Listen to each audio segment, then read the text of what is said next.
ಮಳೆ ಜಾಸ್ತಿ ಆದರೆ ಅಡಿಕೆ ಬೆಳೆಗೆಲ್ಲ ಕೊಳೆ ಬರುತ್ತೆ.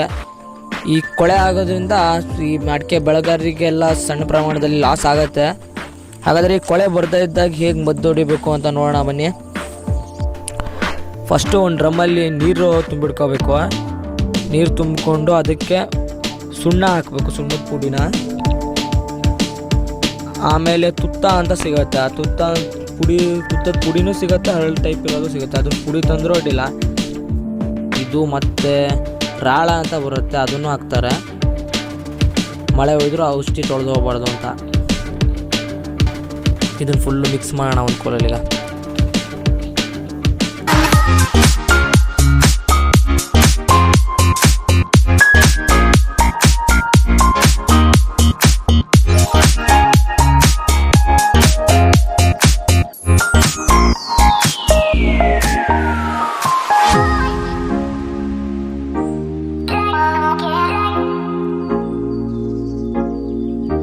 ಈಗ ಮದ್ದು ಹೊಡೆಯೋ ಮಿಷನ್ ಇದು.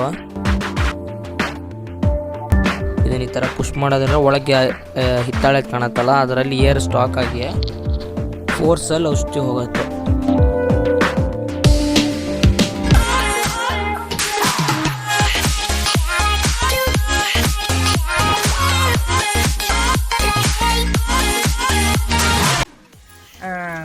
ತೋಟಕ್ಕೆ ಕೊಳೆ ರೋಗ ಬಾರದಿರೋದಕ್ಕೆ ನೀವು ಏನೇನು ಔಷಧಿ ಸಿಂಪಡಿಸ್ತೀರಾ? ನಾವು ತುತ್ತ ಹಾಕ್ತೇವೆ 4 kg, 5 kg ಸುಣ್ಣ ಹಾಕತ್ತೆ, ಮತ್ತೆ ರಾಳ ಒಂದು ಅರ್ಧ kg ಹಾಕತ್ತೆ.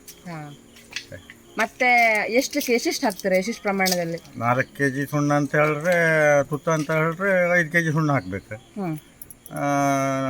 ಅರ್ಧ kg ರಾಳ ಹಾಕತ್ತೆ, ಹಾಕಿ ಸರಿ ಮಿಕ್ಸ್ ಮಾಡಿ ಕೊಡುವು. ಅಂದರೆ ವರ್ಷಕ್ಕೆ ಯಾವ್ಯಾವ ಥರ, ಯಾವ ತಿಂಗಳಲ್ಲ ಎಷ್ಟೆಷ್ಟು ಹಾಕೋದು?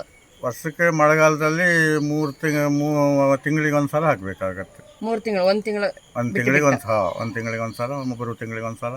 ಅಂದರೆ ಟೋಟಲಿ ವರ್ಷಕ್ಕೆ 3 ಸಲ ಮಾತ್ರ? 3 ಸಲ ಮಾತ್ರ.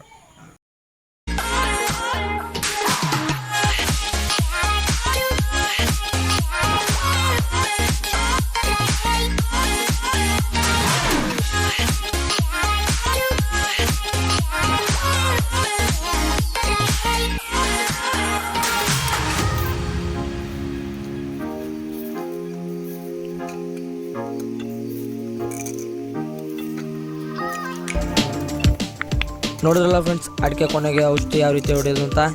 ಈ ವಿಡಿಯೋ ನಿಮಗೆ ಇಷ್ಟವಾಗಿದ್ದರೆ ಲೈಕ್ ಮಾಡಿ, ಶೇರ್ ಮಾಡಿ, ಕಮೆಂಟ್ ಮಾಡಿ. ಹಾಗೂ ನಮ್ಮ ಚಾನಲನ್ನು ನೀವೇನಾದರೂ ಇನ್ನೂ ಸಬ್ಸ್ಕ್ರೈಬ್ ಆಗಿಲ್ಲ ಅಂದರೆ ನಮ್ಮ ಚಾನಲನ್ನು ಸಬ್ಸ್ಕ್ರೈಬ್ ಮಾಡ್ಕೊಳ್ಳಿ, ಸಪೋರ್ಟ್ ಮಾಡಿ.